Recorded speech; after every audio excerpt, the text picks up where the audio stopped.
re kopanye re ka hetsa kgethololo. متحدين لإنهاء العنصرية. Dushize hamwe mu kurandura ivangura. Unados terminamos el racismo. Kwa pamoja tunatokomeza ubaguzi. United we end racism.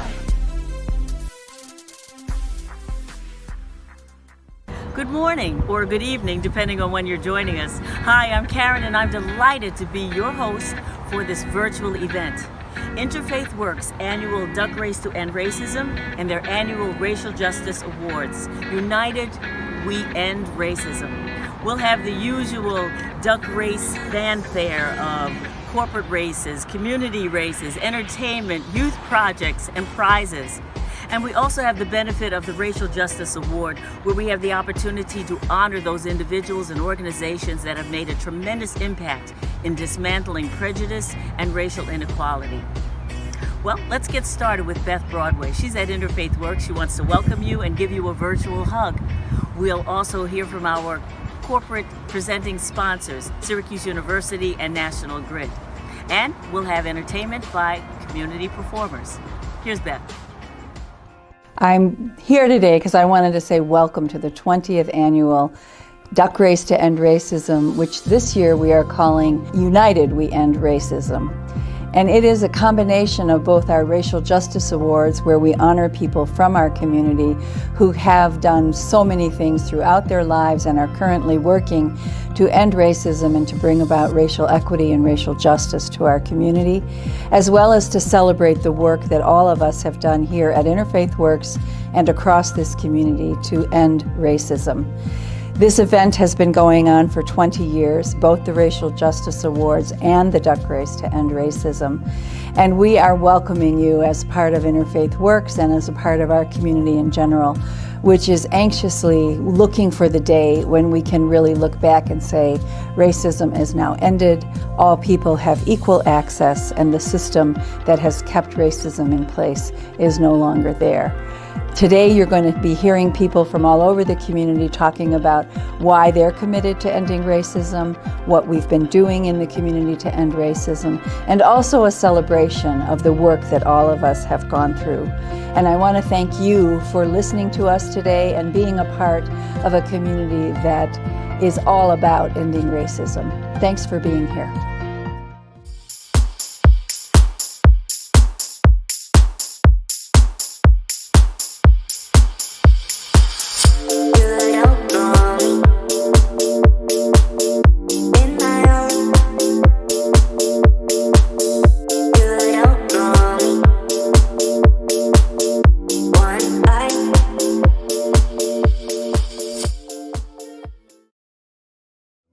Syracuse University is happy to be a longtime sponsor of the Duck Race to End Racism. We know that 2020 was a year like none other, a year that we dealt with a pandemic, a worldwide pandemic, COVID-19.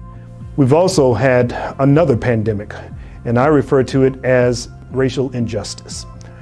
A number of protests from 2020 ignited concern, but it also raised our consciousness with respect to the racial injustices in our society. Many would say that these injustices have occurred 400 years prior to 2020. The other pandemic, or the third pandemic, would be economic plight. The economic issues of our society continue to be of great concern. So we really dealt with the pandemic trifecta. All of that speaks to our attention to the human condition, elevating the worth and dignity of humankind. And we have to be mindful that racism must be stamped out in the process. At Syracuse University, we are doing a great deal to work with our campus community, elevating racial equity, the understanding of equity-mindedness through a series of workshops, a series of presentations, and a symposium. In February of this year, we held the first and what we hope to be the annual Racial Academic Equity Symposium. And this symposium provided the opportunity for our students from across the campus, as well as national speakers, to come and share their thoughts on racial equity. They're realities that they've put into practice associated with racial equity. And for us to, once again, engage in dialogue about how we can move the pendulum forward in understanding the difference between equity and equality while still elevating both. So when I think about the campaign United We End Racism, I think about my own life as a man of color, as an African American, and how important it is for us to move our country, our society in a forward direction, because we have to be united in this process. We have to be united in this struggle, but we also have to be united in our own strength to make our world better. Again, I would like to salute Interfaith Works for their hard work in this arena of ending racism.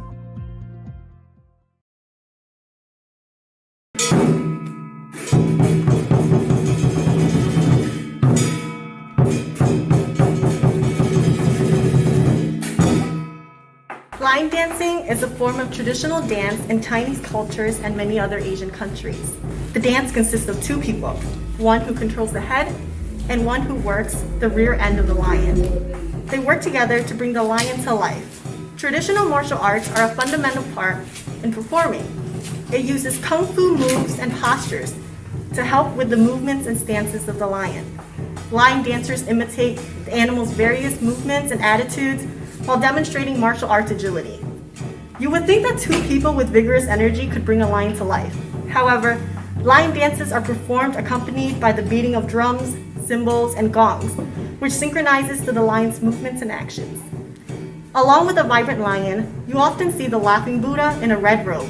It is said that the laughing Buddha guided the lion towards villagers to bless them with good luck. As they wind down the streets, people will feed lisi, red envelopes with money inside, to the lion to bring fortune and good luck to their families, shops, and more. Firecracker is an important factor in traditional lion dancing. You'd often hear the loud sounds of firecrackers going off, believing that they are to celebrate the new year. However, the loud noises of the firecrackers are meant to chase away evil spirits while inviting the lion to come and help welcome the new upcoming year. Lion dance is customarily performed during the Lunar New Year, grand openings, weddings, and many other celebratory events to bring peace and prosperity to those who the lion have blessed. Lion dance plays an important role in Chinese mythology. You may hear many different stories of how these lions came to be, but one thing for sure, lion dance brings you luck, fortune, and prosperity if you're lucky to meet one. Every family has a family heirloom. For us, it's the skills of lion dancing and Shaolin Kung Fu. It's important for us to appreciate and keeping our tradition alive. It tethers us to our history and our places of origin. We learn to trust each other both on and off the stage. We learn that no matter where we are in life, Doi Lang Chung Niel will always tie us together.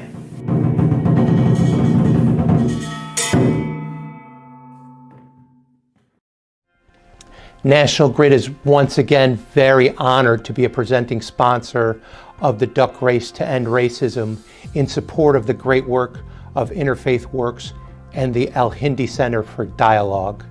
Supporting the dialogues are an important way for the community to be able to learn, share, and grow around the critical issues of inclusion, equity, and diversity. And by being a part of this program, National Grid continues its commitment to those important issues. At National Grid, we like to look at the focus on inclusion, equity, and diversity in 4 categories. The first category is representation. What do we look like as a company? How are we represented? What is the makeup of our employee group? How are opportunities made available to people joining the company, or once employees do join the company, how do they progress? And are inclusion and diversity included in that process? The second is education. We need to make sure that all our employees have the tools that they need to understand the value of inclusion, equity, and diversity, and to apply those lessons through their day-to-day work. Next is communications. Cultures don't develop or change quietly. They change on the way that messages are delivered. And by repeating and communicating the importance of inclusion, equity, and diversity through all our channels, we can reinforce the value of what needs to be done at a corporation, at an organization like National Grid, to ensure that everyone has the tools they need at the pace they need to become champions of inclusion, equity, diversity. And then finally, something I like to call saturation. That's an effort that has to be intentional to make sure that the education and the communication and the representation doesn't stop at the executive suite or doesn't stop with our office employees, but reaches all our employees, including our employees in the field and, of course, our colleagues from our unionized workforce. National Grid is your electric and gas utility, and as such, we are proud of the service that we bring to the communities, but we also know that we need to reflect and represent the community as best we can. One way to do that is to have a workforce, to have a team that can work with you, that looks like you, that acts like you, that behaves like you. And that's where inclusion, equity, and diversity comes in. I'd like to say thank you to my fellow businesses and corporations in the region who have participated in the duck race and other projects at Interfaith Works. It's through this collaboration and this investment by the business community that Central New York can grow. And lastly, and most importantly, may the best duck win.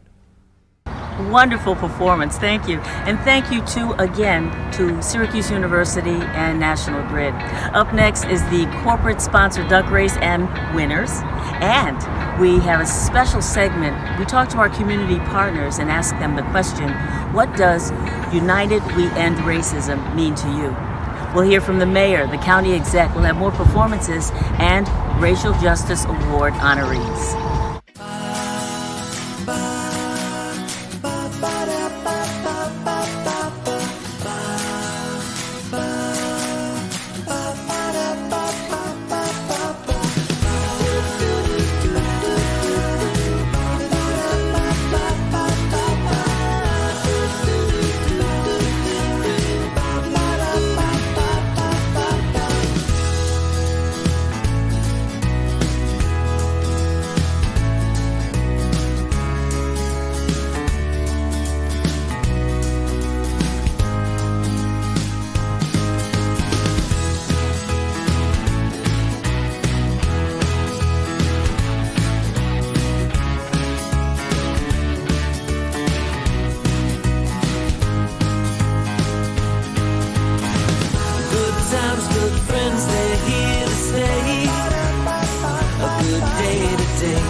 So many stories run around the streets. Read them at bedtime, read on the news, read on TV. We open up a link to see somebody down. We feel it in our chest. We feel it in our head crown. So much fog, so much space, so many different ways we can take. But in unity, we are all one. See, these indifferences came far, far, far before we were young.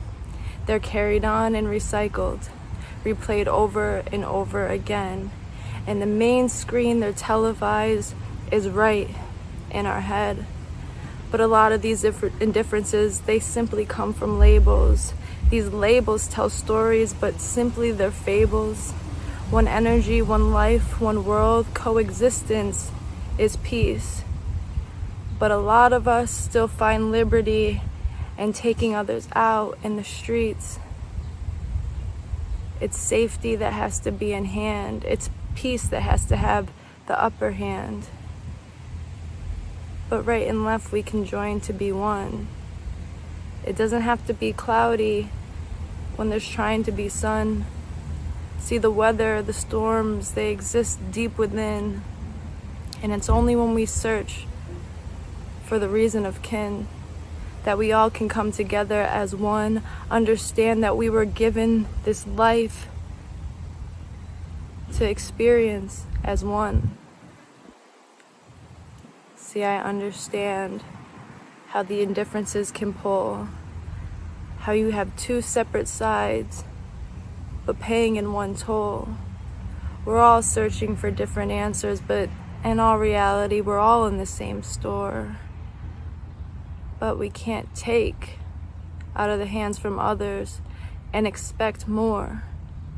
To give is to open up the gates from that which we cannot see. To give and to serve is beyond reality. See, we have to bring it here from a space that only exists up in the head, but we have to erase the fog, erase the sorrows, erase the dead. Whatever does not feed life anymore has to be turned to something greater, far beyond. It takes one step forward in the direction that nobody else is going to open that door. With all of the things happening in the world, it's easy to feel like, what can my voice do? But speaking up through your words is the choice to show the world something beautiful. And it doesn't even have to be lyrical. It just has to be true. Whatever you're feeling, open up your heart and see what this world can do. We close down our hearts and we suffocate the very thing that breathes life. This is how we end up in so much strife. But even when you think that there's nobody collectively coming together, there's things like this that pop up and show us all that we are not severed. We may be disconnected in mind, but in heart we can all feel. That's why when we see it on the TV, it seems like we're there and it all looks so real. So the passion is good, don't get me wrong. And standing up for what is not right, that's my favorite song. But anti is only supporting one side of the whole problem. We have to be standing for pro-peace, pro-love, pro-unity. Because when we're pro, we're inclusive. And I know it's easy to dismiss this, to make it discluded. Because you can say it sounds so easy in words and so beautiful in a little rhyme. But you don't trust your instinct at the drop of a dime. So you build your complex and grow in this space. Even if you find yourself alone, you are safe.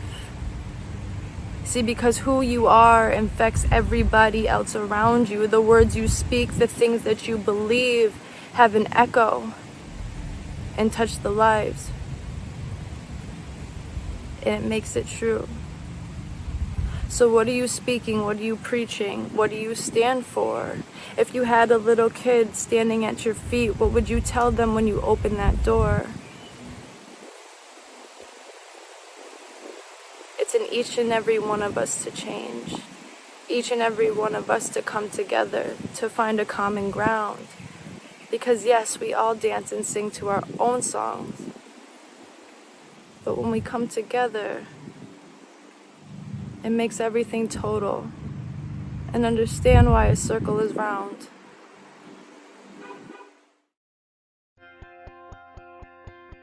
Hi, Mayor Ben Walsh here with a special message for everyone participating in the virtual Duck Race to End Racism event.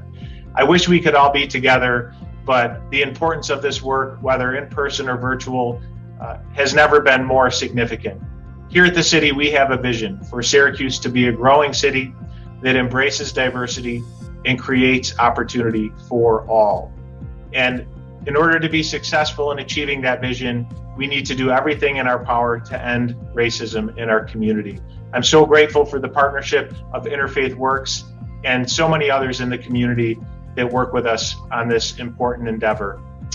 Again, thank you all for participating. I hope to see you all in person next year. Take care.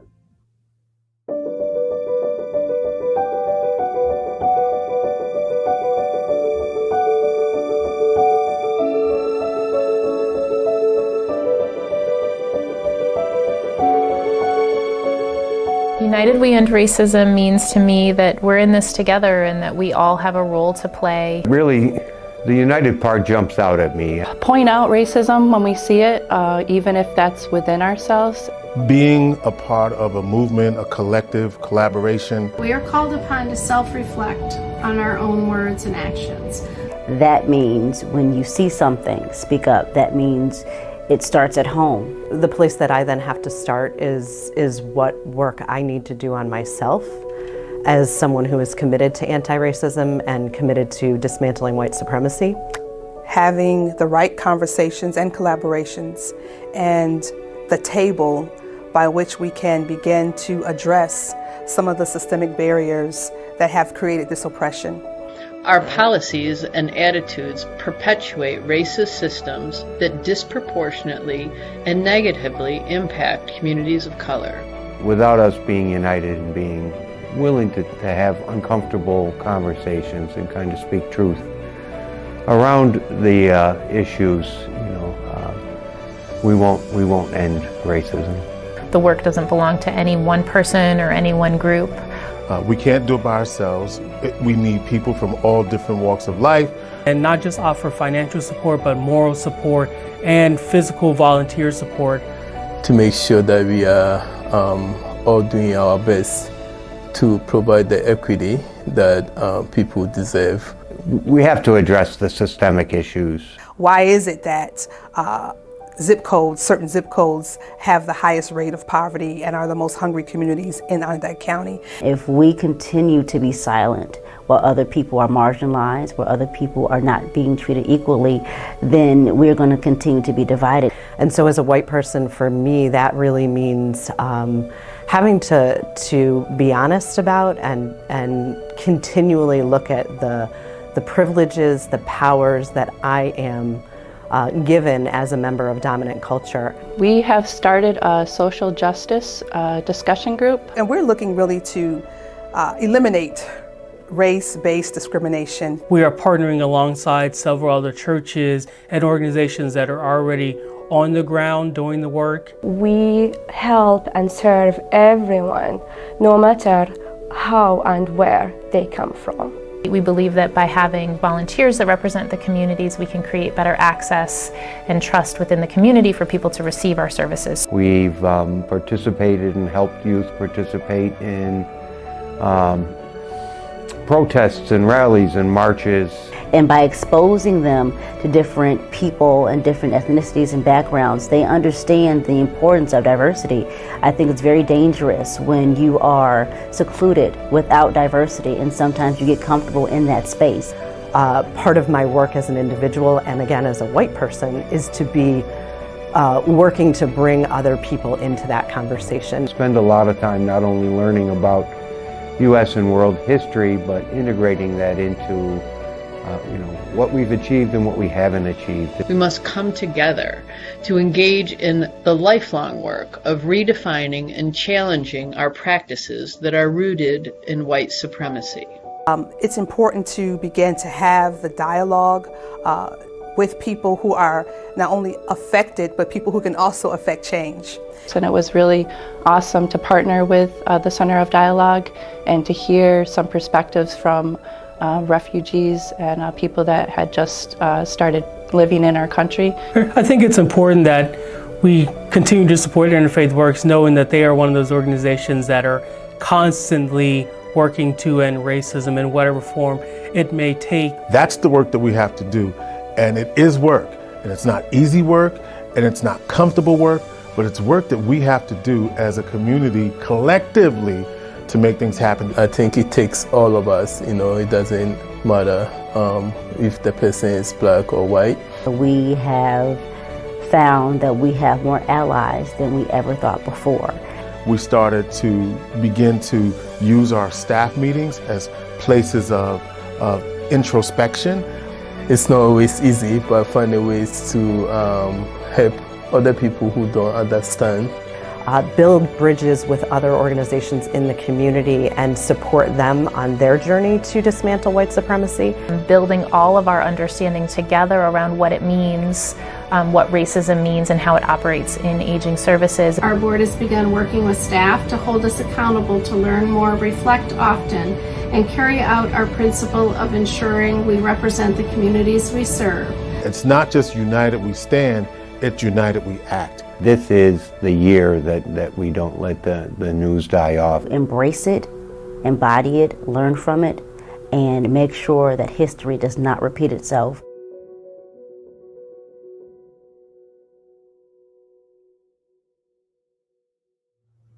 Hi everybody, Onondaga County Executive Ryan McMahon here. And although we're virtual, we're here celebrating an important event for our community that we work with together each year.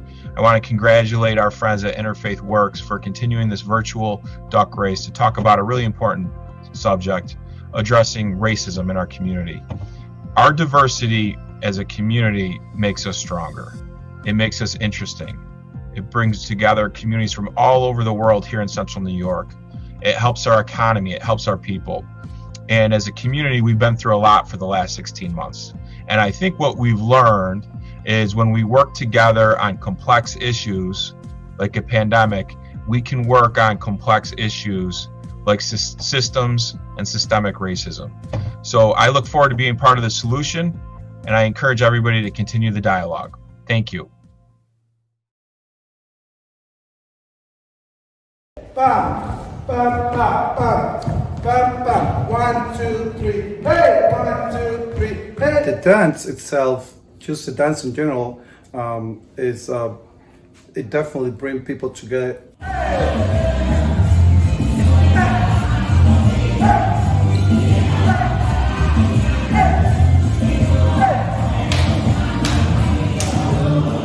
The type of dance that we do is very popular in the United States, given the fact that there's so many Hispanics and Latin American descendants live in the United States.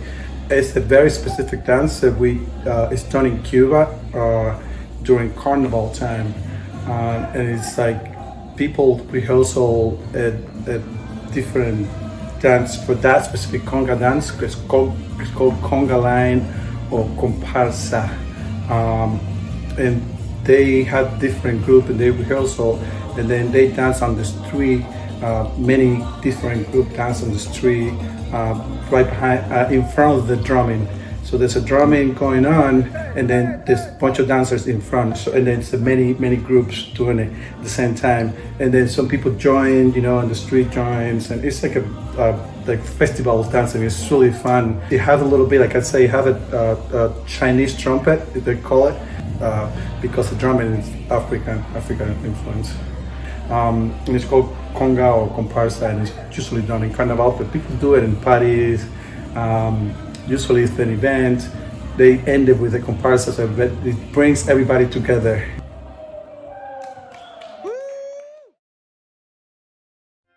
Hi, I'm Shukai Chen. I'm privileged to be part of dialogue programs through Interfaith Works and at Syracuse University, where I'm a professor of electrical engineering and computer science. Every year at graduation, distinguished speakers tell our graduates to go out and change the world. Well, I'll tell you a secret.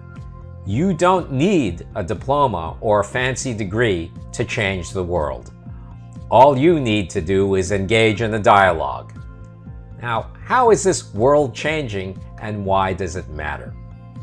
Well, it changes the world because everyone who engages in a dialogue gets to know other people and their stories in safe, deep, challenging, and inspiring ways. Everyone's worldviews are changed and updated in ways that highlight and reinforce our shared humanity by building bridges and common ground. Every bridge built, every bit of common ground created upon which we stand together changes the world, and as such is anti-racist.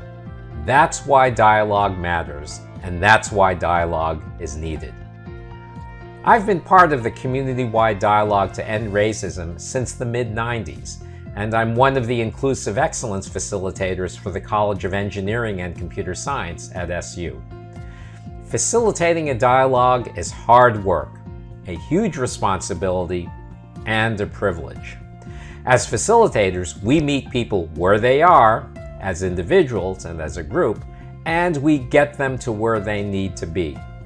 And every time I've been a facilitator, by the end of the dialogue, my respect, appreciation, and admiration for each person in the group has increased. Over the years, this has taught me to look for the good and shared humanity in every person I encounter.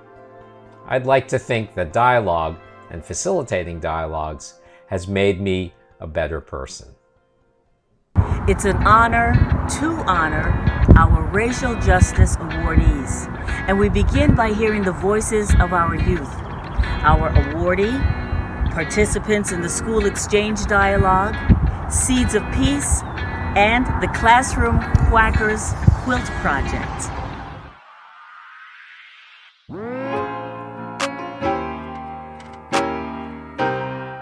What was the dialogue experience this year like?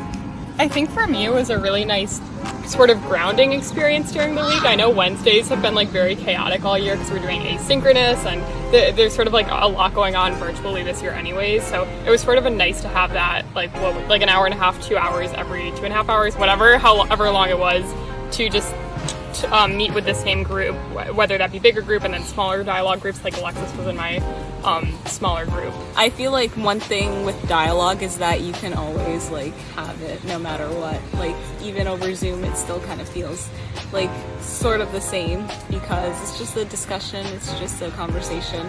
You can do that on Zoom, you can do that in person, and they're really hard-hitting conversations that are really important to have. So I didn't really think about my race, and I usually don't, but I do have Spanish origins, so that makes me Hispanic even though I have white privilege. So I don't normally think about that, but this dialogue really, it made me think about it more than I usually do, which is a valuable life lesson. I never really knew what like the Nottingham or like the Henniger experience was, so it was really like the fishbowl was like really eye-opening to like what the culture was like in other schools. Well, one of the dialogue sessions was about how we have like our own implicit biases, and I never realized how I also have like my own implicit biases and how that affects me.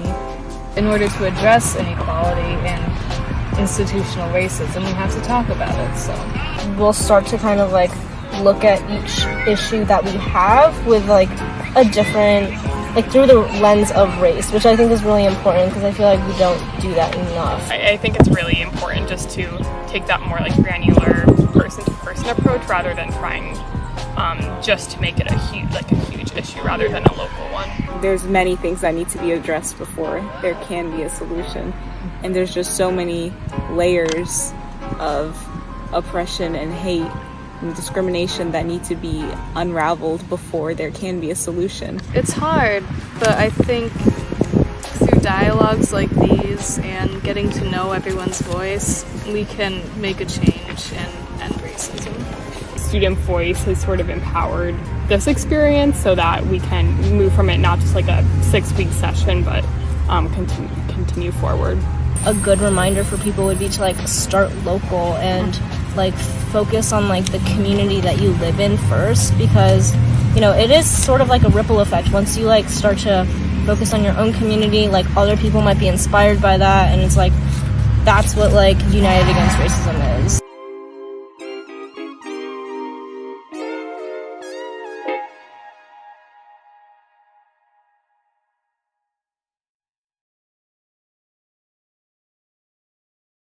So I've known Nadia for, say, 6 or 7 years now.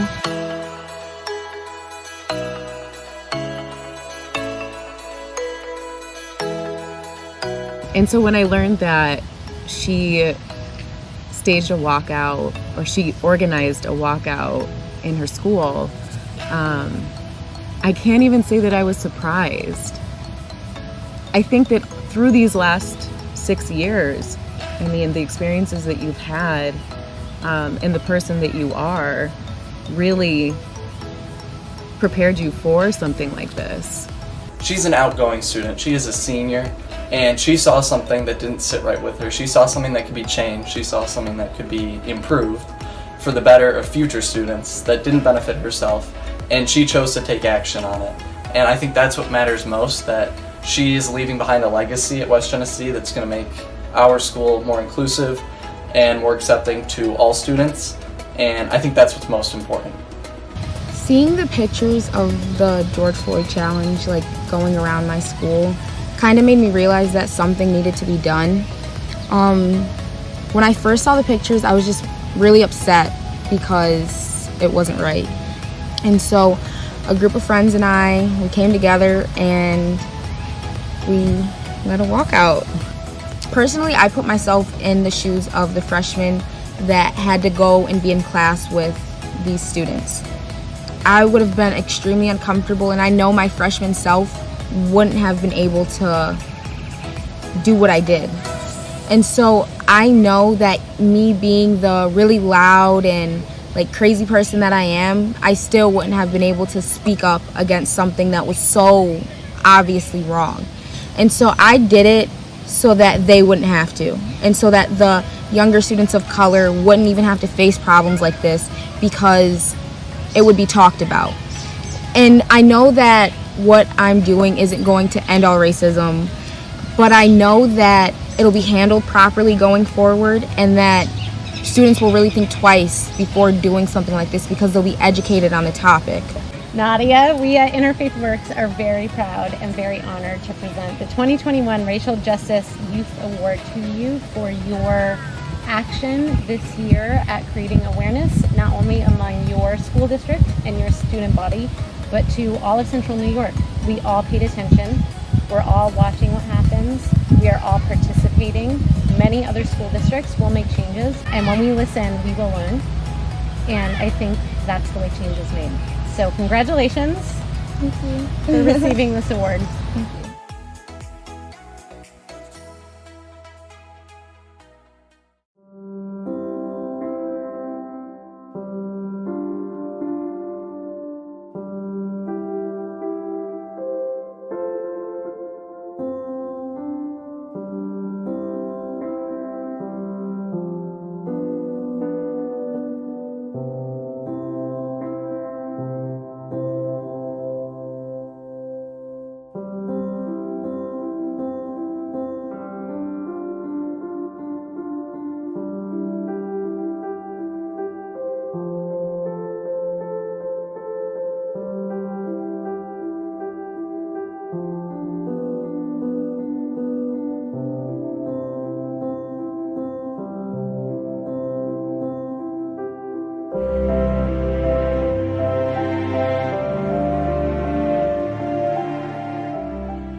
So creating welcoming spaces for me is part of creating equity, because if students don't feel welcome, if they don't feel like they're centered, they never see themselves or hear about themselves and their joy and their strengths and their potential, then that too is a form of oppression.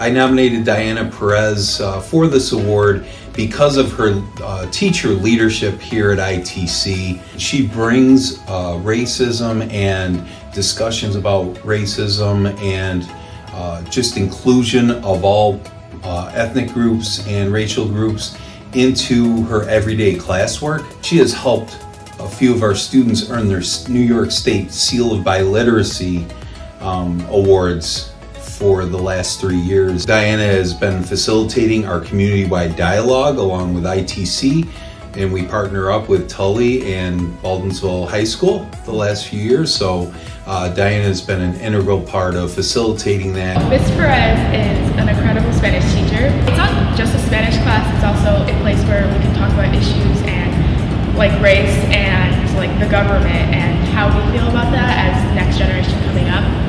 And like she takes time out of class just to do that, and I think it's very important to know that we have an adult like that there to help us. I'm constantly looking at my teaching practice as a white teacher and asking myself, you know, whose voice is heard here? Who are my students? Do they feel seen here? Do they feel represented? Because I teach Spanish, I'm always thinking like, you know, am I showing the full breadth and depth of what it means to be a Spanish speaker and to be from a Latin American community and culture? Sometimes that means, you know, doing things like making a list specifically of what I'm doing in my classroom, holding myself accountable for doing my own work to undo biases that might be present in me. But then also looking at my curriculum, looking at the images that I'm showing in class, looking at the content that I'm providing students. And then also at a building level, you know, like what are we doing as a building to make sure that students feel welcome and feel represented?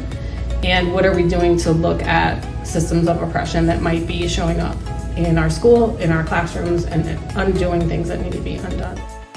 Congratulations, Ms. Perez, for winning this award, and thank you from all of your students for everything you do for us. Congratulations. Congratulations, Diana Perez, on behalf of the ITC Communication for winning this year's Racial Justice Award. Diana, on behalf of Interfaith Works and the Al Hindi Center for Dialogue, we are honored to present the 2021 Racial Justice Award to you. We are so proud of your work. We're watching your work, and you are an example for so many teachers at how they can incorporate the racial equity lens in their classrooms and create more inclusive environments for their students. So congratulations, and thank you for your work. Thank you so much. It's an honor.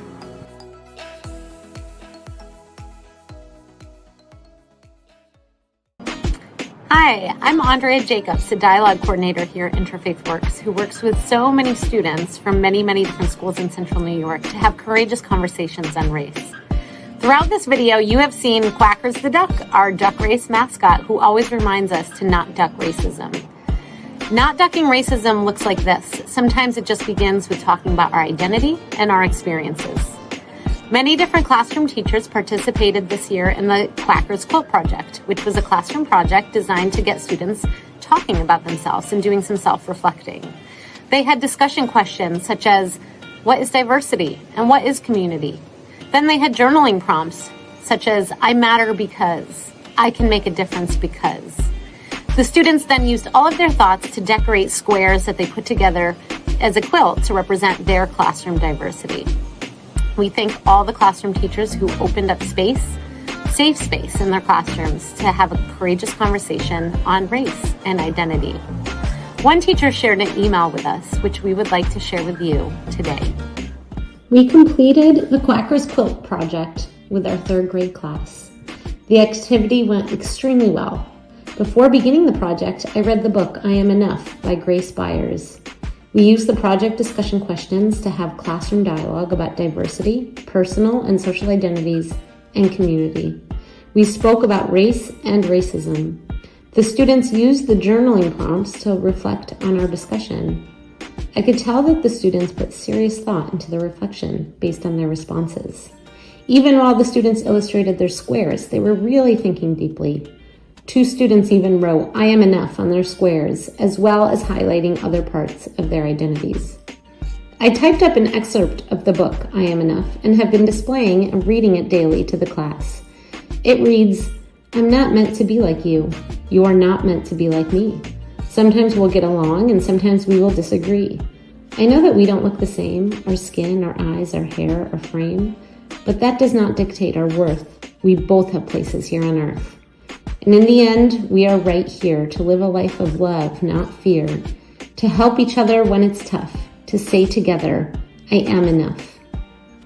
Since the activity, we have continued our classroom dialogue on racism and celebrating diversity. Thank you so much for uniting us to end racism and for all you do.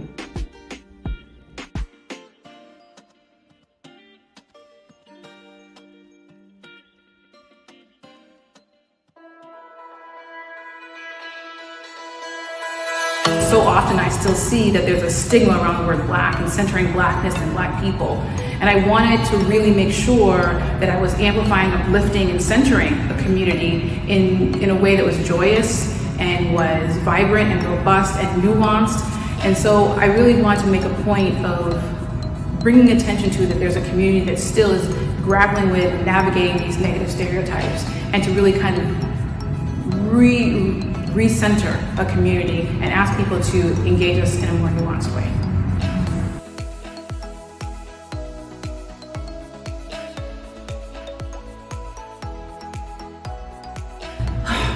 When I think of Chayla, the first word that comes to my mind is grace and just intelligence. I had the pleasure of working with Chayla, I want to say 11, 12 years ago. She is co-founder with me at the Black Artists Collective of Central New York, and it all started on her back porch, just talking about how our community needed a platform and a safe space for Black and Brown artists to flourish. She reminds you of the work that needs to be done, and she opens the door and invites you in. Just because you're the age you are, Vanessa, does not mean that you can stop doing work for social justice. And she helps form that bridge between social activists and community people in Syracuse. And so she makes those connections again, across neighborhood lines, across East Side, West Side Syracuse, across age, across color, across our sexual identities. She is that catalyst that keeps us connected in Syracuse. I chose that you and your brother would be in the kind of environment that was about change, and who was making that change, and that you could make change. Right? Dare to be uncomfortable, because often I am. There are so many spaces in which I grew up. My mother is a classically trained opera singer, and I remember going into spaces where we were the only brown people there. But absolutely, it was that we deserved to be there. We had a right to be there. We had something to offer that was important. And I think, again, that's a common thread that weaves through the social justice work that I do and the spaces in which I am doing art. Myself, Kiana Williams, Jaleel Campbell, Martika Williams, and Alice Olam. We came together because there was a recognition that there was a void and a desire for Black and Brown artists to have a space in which they could program, a space in which they could advocate for each other, and also to come together collectively when we were looking at policy or funding issues.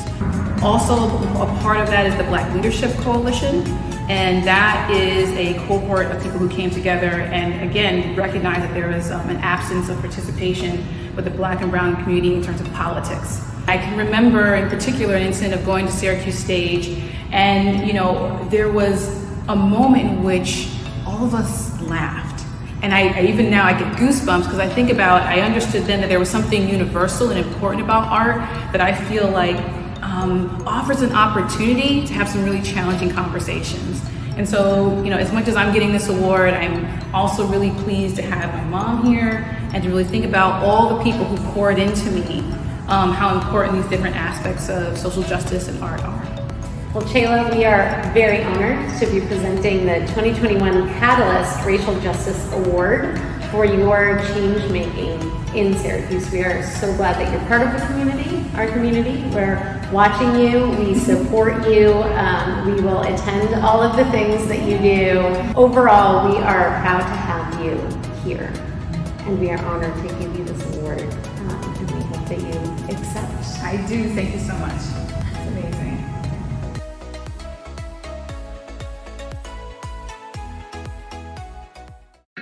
The community duck race is coming up. But first, I want to tell you that the United We End Racism hosted an ice cream social in June with our Northside neighbors, because ice cream and fun is definitely part of the duck race. Hopefully next year we'll be together, but right now we're still practicing safe distancing. Coming up is our final Racial Justice Organizational winner and a big announcement from Interfaith Works. Stay here.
I think Syracuse Stage has made a commitment, regardless of receiving this award.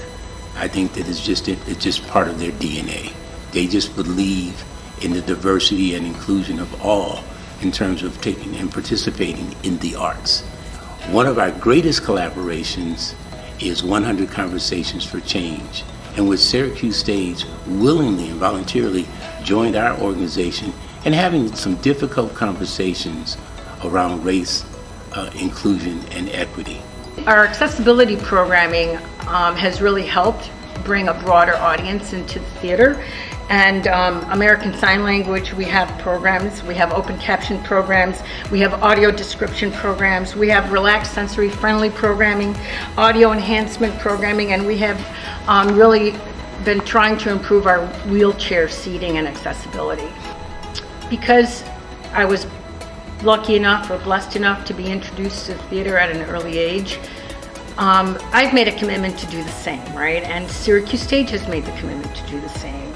And at one point, we were reaching 35,000 students in Onondaga County through the productions that we were doing and the invitations to bring students to Syracuse Stage. And I'm hoping that after COVID, we will get beyond that 35,000 and really, really enhance our programming with the Syracuse City School District.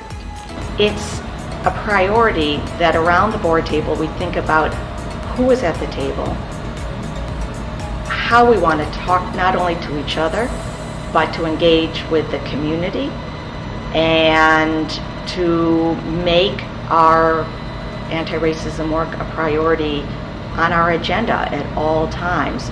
Our education programs reach over 10,000 kids, sharing stories to them about different aspects of life, of human life. So I'm very honored that Syracuse Stage is getting this amazing award, because it really says about the ongoing work that we all have to do, and it doesn't stop here. We hope there's a day that we're never going to need this kind of award, right? I think that that is really important, that we're constantly looking at people and seeing their story, seeing everything that comes behind them, and also seeing the story of their future, what they're capable of doing. There's a great line in Annie Easley where she says, "I see you, I see what you are capable of. You can reach the stars." And it was her belief in building a rocket for NASA that we ended up going to the moon. It's a funny thing to consider accepting a recognition for this work, because we're so keenly aware that there's not an end point, there's not a done. There is only continued conversation, continued progress, and a way forward. But we're really proud of some of the things that have happened here in the last few years, and of the ways in which our organization's commitment to anti-racism manifests in our work. You know, and the work has been on pause this past year with the pandemic. We've been pivoting to online work, which has allowed us to really gain access to people who wouldn't otherwise have been able to experience Syracuse Stage. And so we really have worked to make a commitment to make sure that work is relevant, that it's focused on issues important to the centering social justice and racial equality in all that we do here at Syracuse Stage. And that's the standard that we're setting for ourselves internally, and the standard that we hope to reflect as we begin to go back to live performance in the fall. We think a lot about the part of Stage's mission that has to do with seeing life beyond our own experience, and while that manifests on the stage, so much of what we've been doing here has to do with our internal operations, how we make sure our staff are all rowing in the same direction, as it were, and that we have the same vocabulary, that we can continue to move forward for ever more equitable hiring practices, to make sure our board, our staff, the work on stage represents our community more and more with each passing year. We know we've got a lot of work to do, and we're committed to taking that journey with our staff and hopefully with our community in the days and months and years ahead. Bob, Jill, and Joanne, I'm very proud to represent Interfaith Works, giving you the Racial Justice Organization Award for 2021.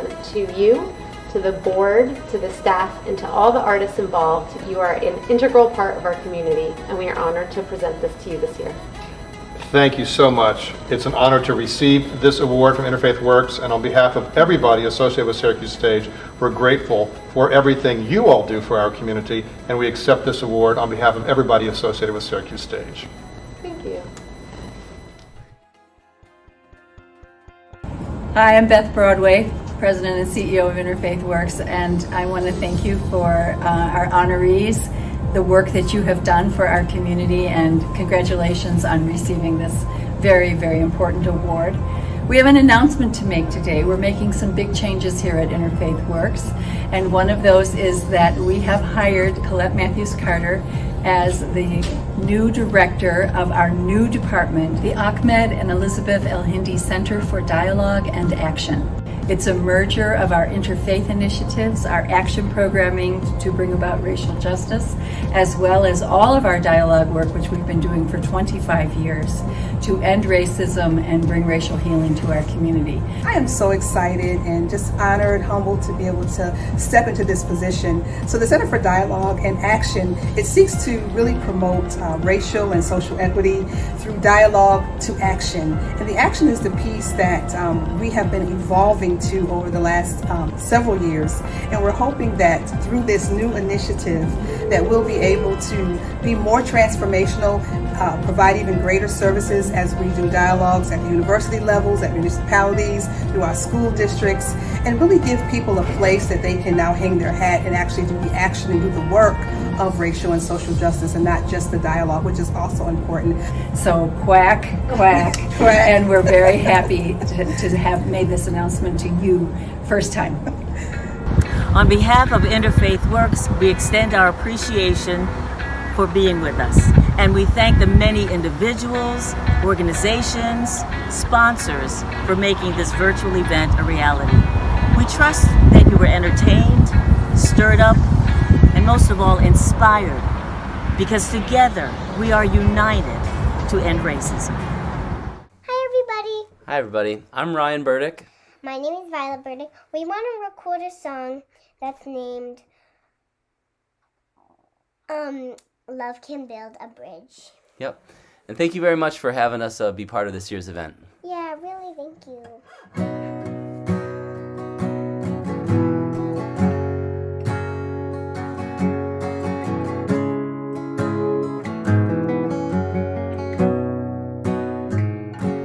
I'd gladly walk across the desert with no shoes upon my feet to share with you the last bite of bread I had to eat. I would swim out to save you in your sea of broken dreams, but all your hopes are sinking. Let me show you what love means. Love can build a bridge between your heart and mine. Love can build a bridge. Don't you think it's time? Don't you think it's time?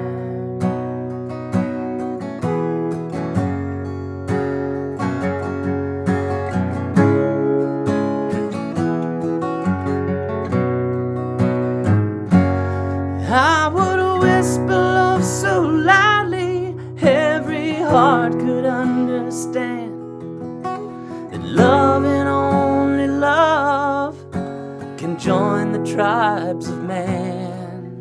I would give my heart's desire so that you might see.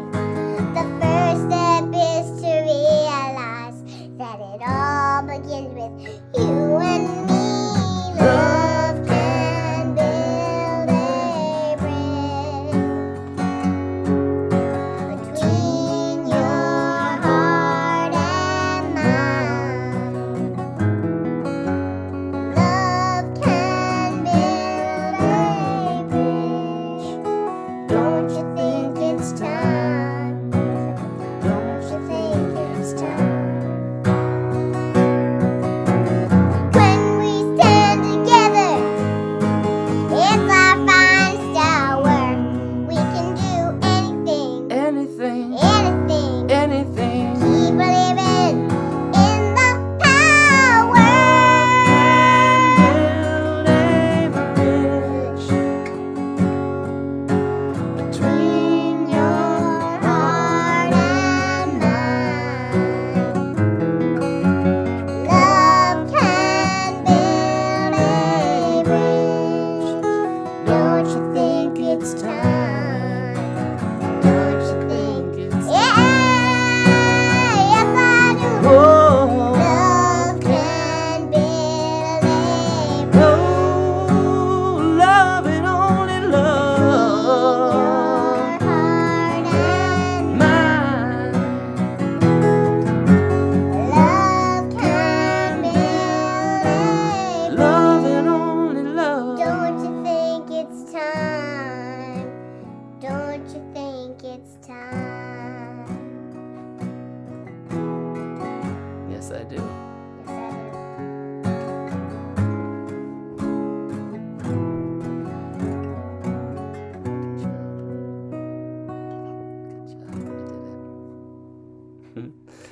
Thanks, everybody.